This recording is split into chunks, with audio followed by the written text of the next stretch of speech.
मन बोल हरि हरि हरि बोल। गोविंद माधव गोपाल बोल।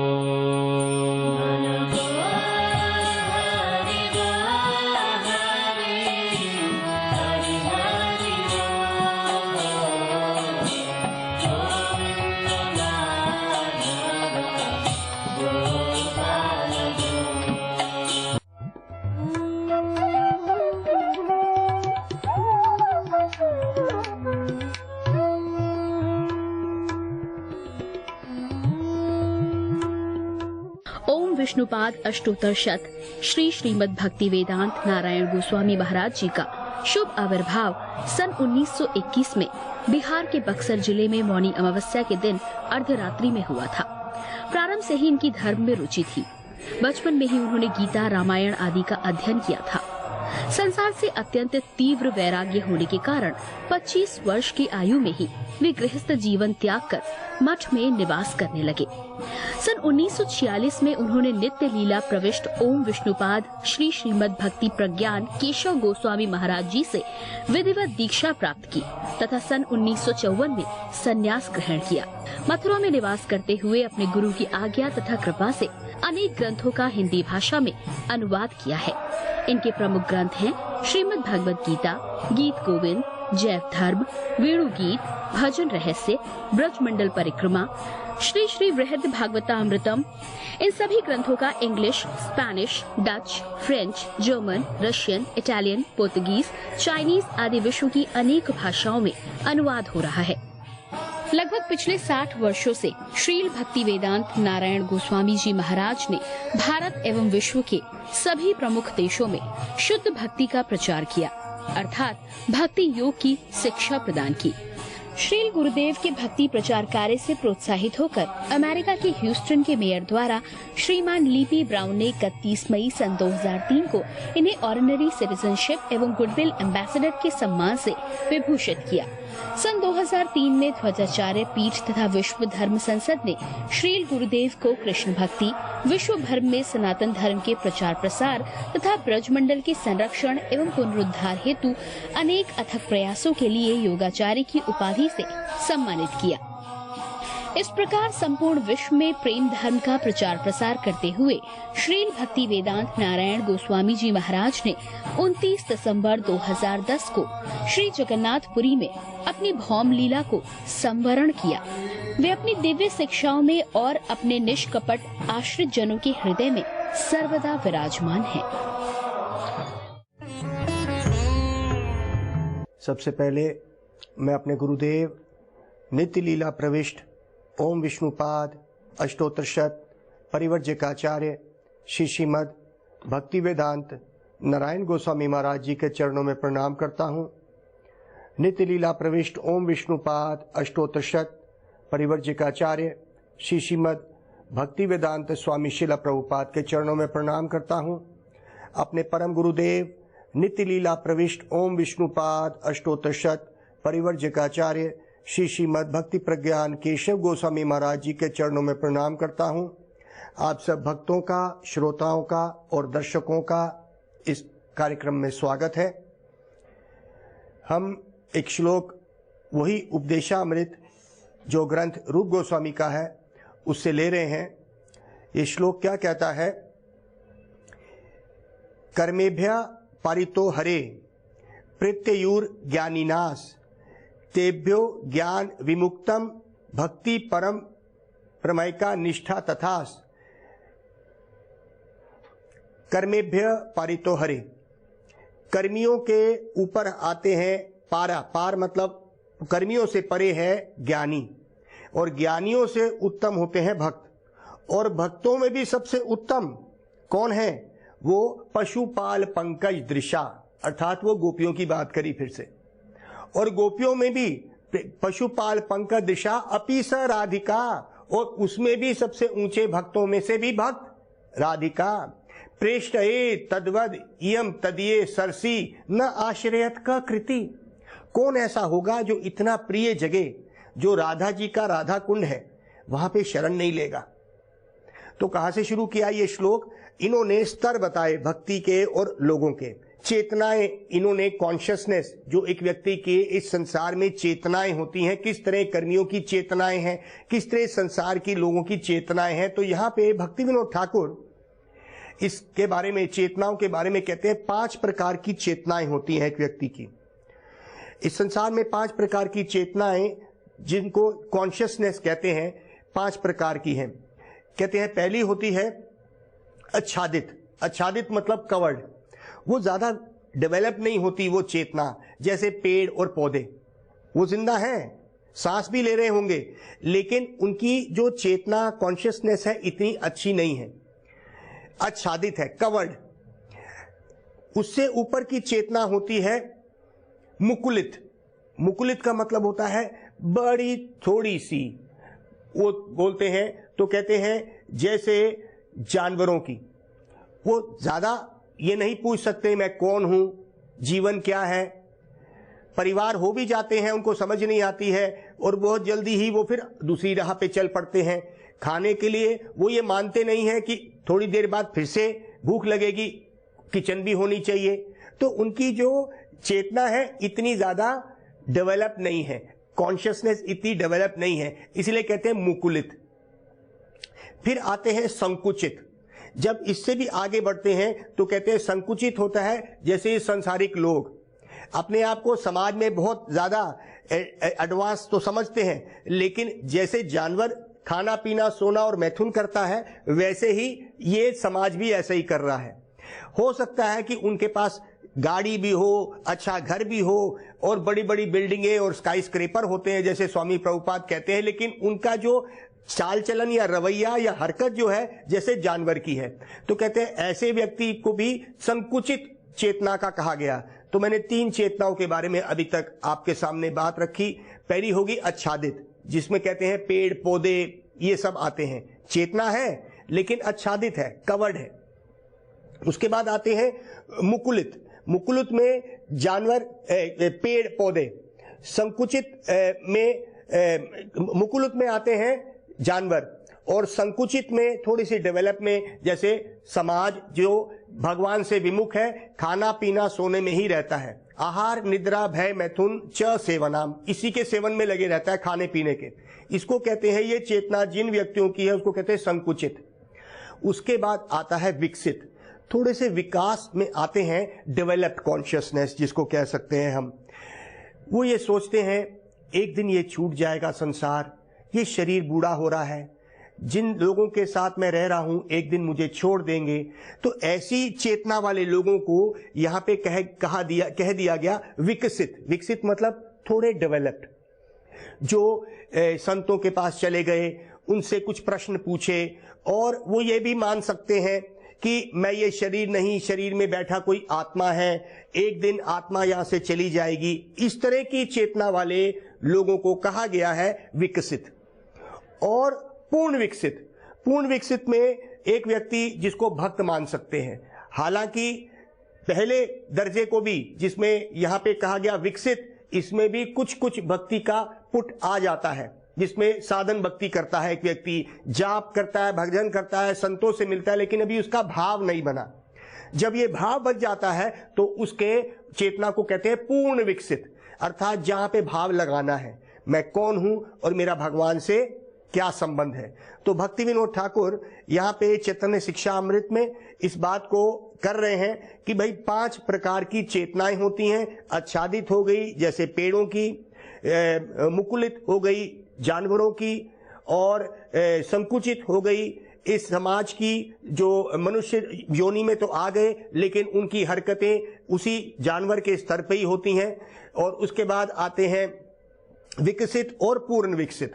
जब ये संकुचित चेतना में एक व्यक्ति होता है तो कहते हैं कर्मेभ्या पारितो हरे। एक समाज है, उसमें एक व्यक्ति कर्म करता है, नौकरी करता है, उसके पास सब चीजों की सुविधा होती है, तो ये कहते हैं कि वो कर्मी लोग होते हैं। क्या करते हैं? कर्म करते हैं और अपना पैसा कमाते हैं, उनका भगवान से कोई लेन देन इतना होता ही नहीं है, उनको कहते हैं कर्मी। ये कर्मी लोग जो है हर प्रकार का कार्य करते हैं, अच्छे बुरे की या शास्त्र का उनके साथ कोई भी संबंध नहीं होता। तो यहां पे कहते हैं नूनम प्रमाता कुरुते विकर्मा, कर्मी लोग विकर्म करते हैं और कर्म भी करते हैं। विकर्म मतलब बुरे कर्म, उनको शास्त्र से कोई लेना देना नहीं है, वो कुछ भी खाएंगे पिएंगे, कैसा भी संग करेंगे, समय खराब करेंगे। तो कहते हैं कि नूनम प्रमाता कुरुते विकर्मा यद इंद्रिया प्रायते अप्रणोति न साधु मान्यते आत्मनोयम असान अपि क्लसाद असादेह। कहते हैं सच में ही जो लोग ऐसे करते हैं, विकर्म करते हैं, बुरे कर्म करते हैं, शास्त्रों के बिना करते हैं, यद इंद्रिया प्रायते अप्रणोति, वो क्या करते हैं, अपने इंद्रियों के पूरे बस में होते हैं।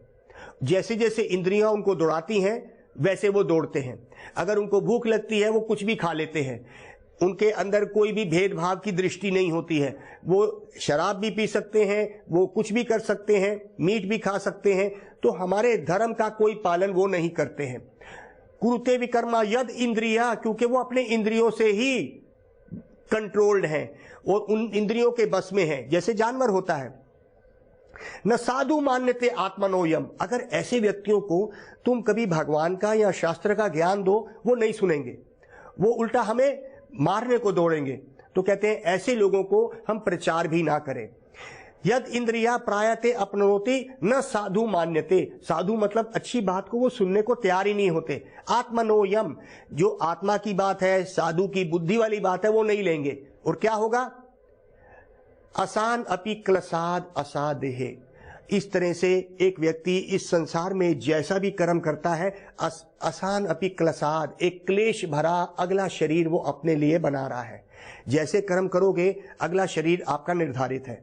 अगर आपने बुरे कर्म करे तो वापस जानवर योनि में जाना पड़ेगा, और भी नीची योनि चेतना में लेके जो भी आच्छादित योनि जैसे पेड़ पौधे की योनि तक भी चले जाना पड़ेगा, और हजारों साल पेड़ की तरह खड़े रहना पड़ेगा।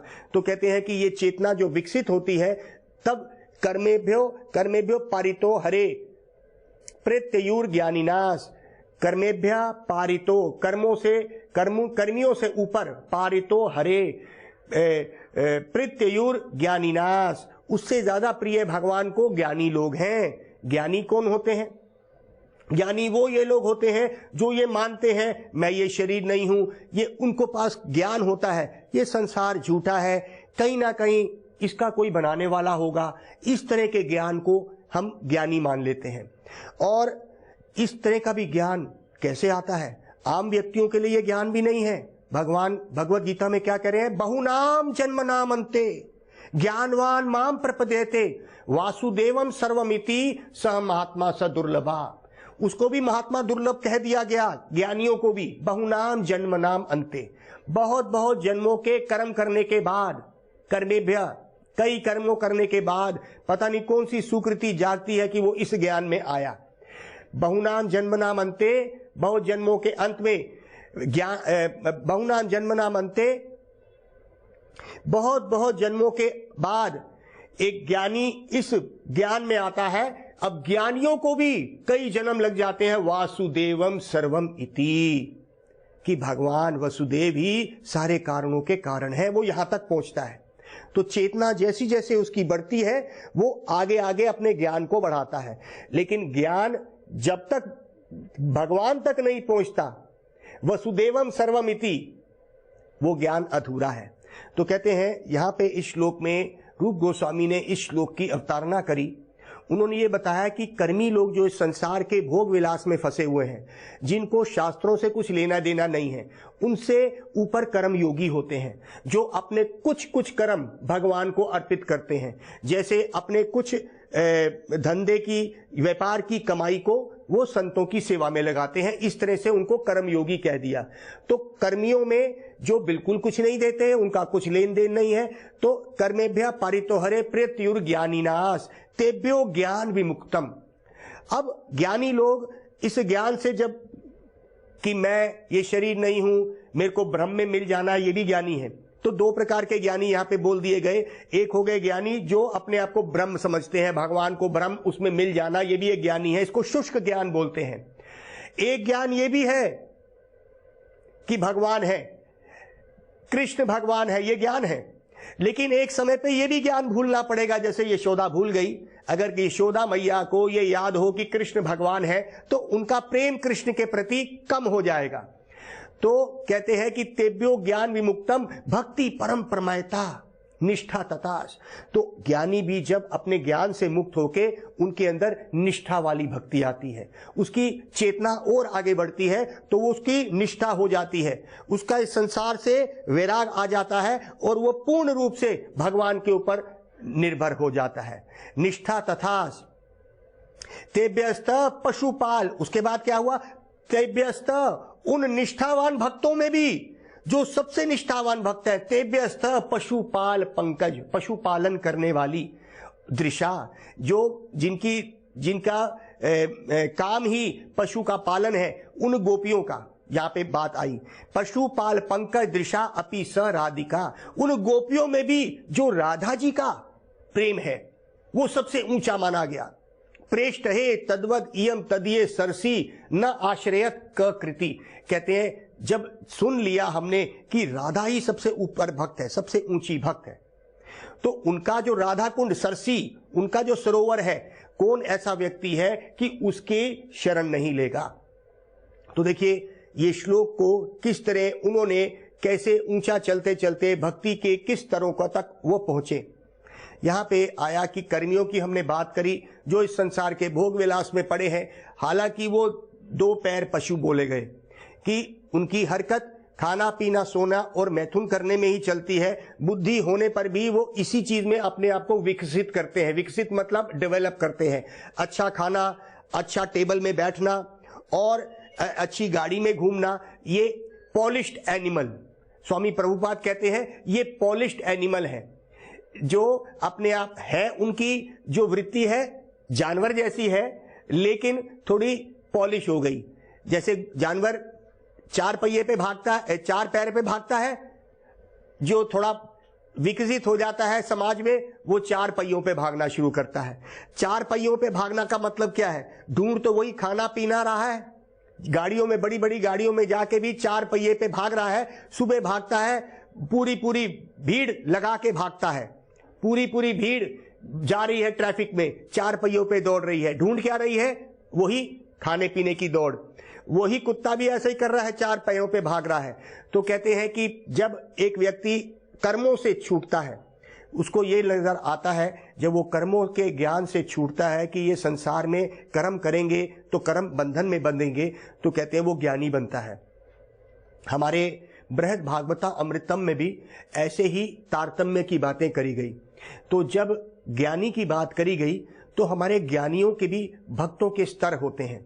तो यहाँ पे अगर हम भक्ति के स्तर की बात करें, यहाँ पे कर्मेभ्य पारितो हरे प्रत्युर ज्ञानिनाश तेभ्यो ज्ञान विमुक्तम। जब ज्ञान से मुक्त होता है वो भक्ति में उसकी निष्ठा, पक्का विश्वास जब शुरू होता है, तब भक्त की ग्रेडेशन या तारतम्य शुरू होता है। भक्त मतलब वही प्रेम जो कर्मी संसार में देते हैं अपने कर्मों में, जब उनकी चेतना और आगे बढ़ती है तो वही प्रेम वो भगवान से करने लगते हैं।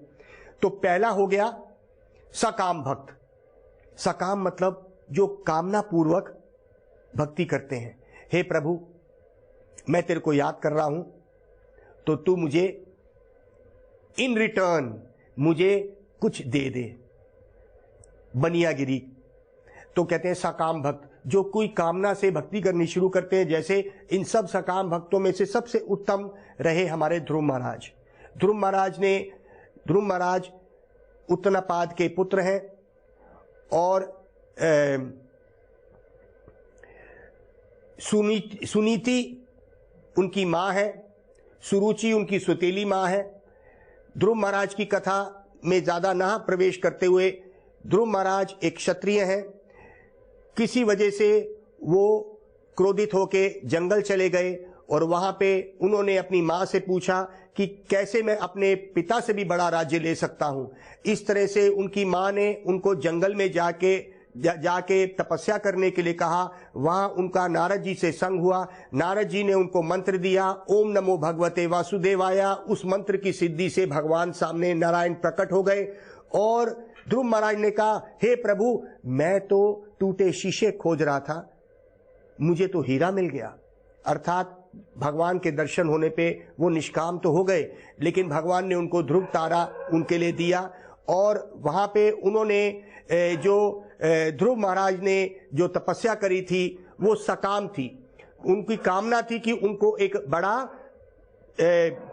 अपने पिता से भी बड़ा राज्य मिले। तो कहते हैं ये हो गए सकाम भक्त। सकाम भक्तों से ऊपर आता है ज्ञानी भक्त।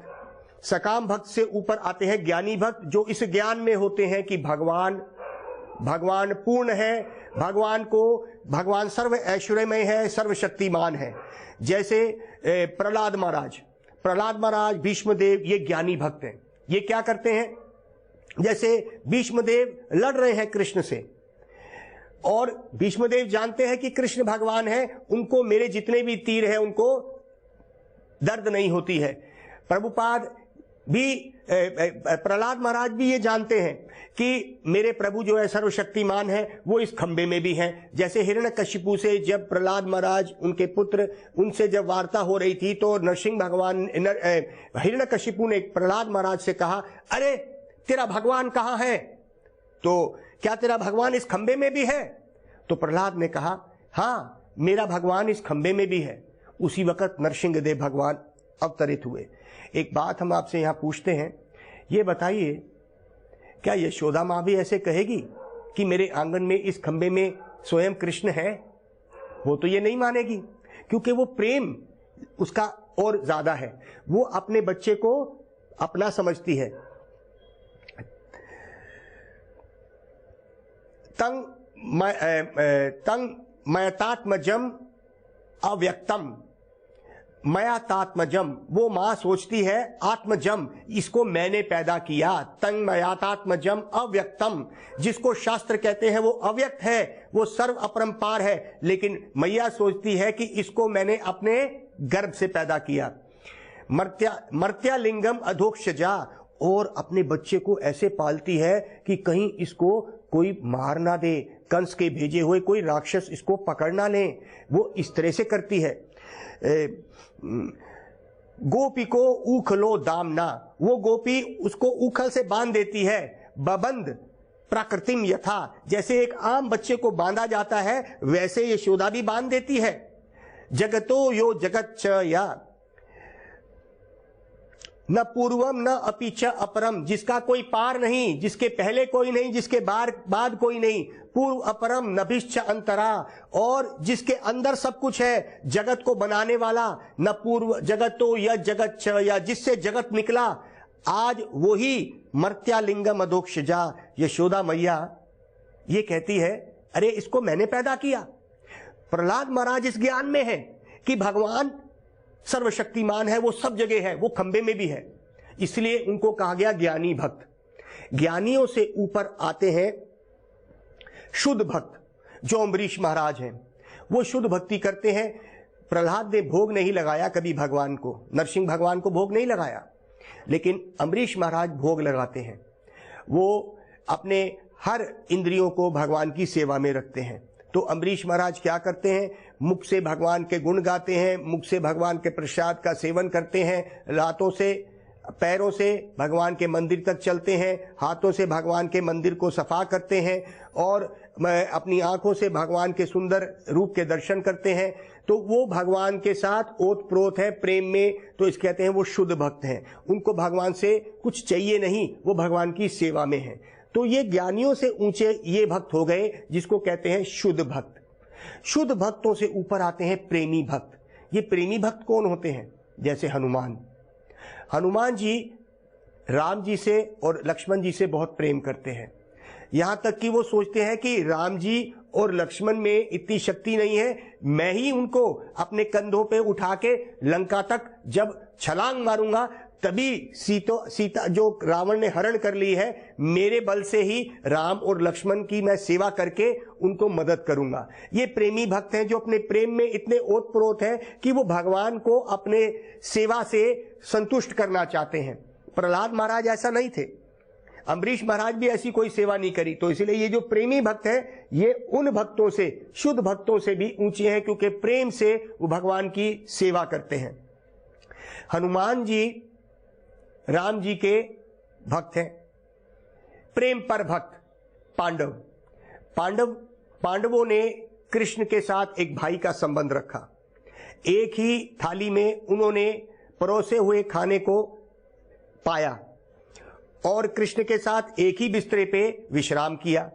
कृष्ण के साथ एक सखा रूप में एक ही बिस्तरे पे बैठ के रणनीति करी कि किस तरह से महाभारत में जीत हासिल करी जाए। क्या हनुमान जी एक ही बिस्तरे पे बैठ के राम जी के साथ एक ही थाली में प्रसाद पा सकेंगे? नहीं, उनका दास्य भाव है। पांडवों का और थोड़ा घनिष्ठ भाव हो गया, सखा का। एक ही बिस्तरे पे बैठ के एक ही थाली में उन्होंने रणनीति भी करी, थाली में प्रसाद भी पाया और बातचीत भी करी और एक ही बिस्तरे पे सो गए। ये कहते हैं ये पांडव प्रेम पर भक्त। उसके बाद आते हैं प्रेम आतुर भक्त, जो प्रेम पर भक्तों से भी ऊंचे होते हैं। ये प्रेम आतुर भक्त कौन होते हैं?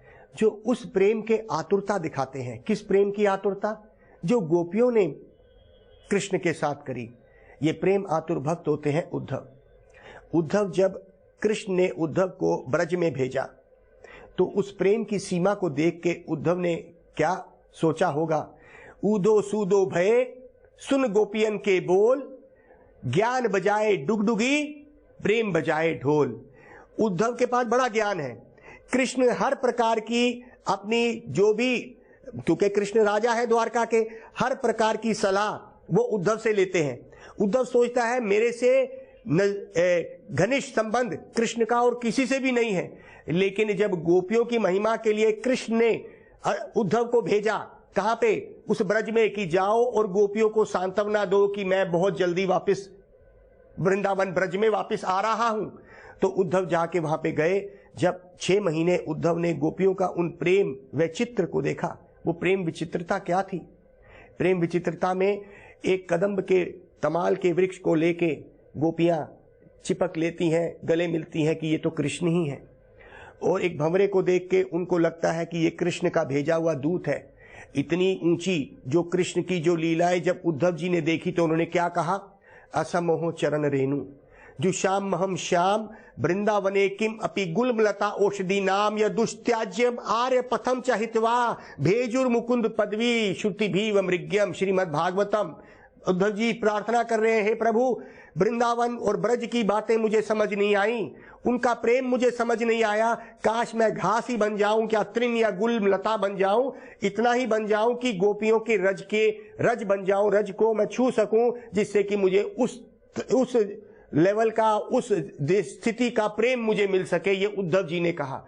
तो आइए हम उद्धव जी के चरणों में, रूप गोस्वामी के चरणों में प्रणाम करते हुए हरे कृष्णा बोलते हुए आप सब मेरे साथ बोलिए, ताकि तभी हम उस प्रेम को समझ सकेंगे। हरे कृष्णा कृष्णा कृष्णा हरे हरे, हरे राम राम राम हरे हरे। गौर प्रेमानंदे हरि हरि बोल। मन बोल हरि हरि हरि बोल। गोविंद माधव गोपाल बोल।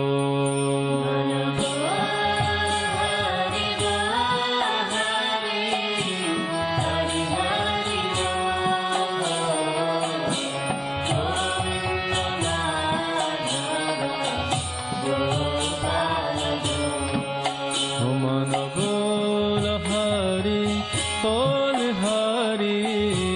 हरि हरि बोल। गोविंद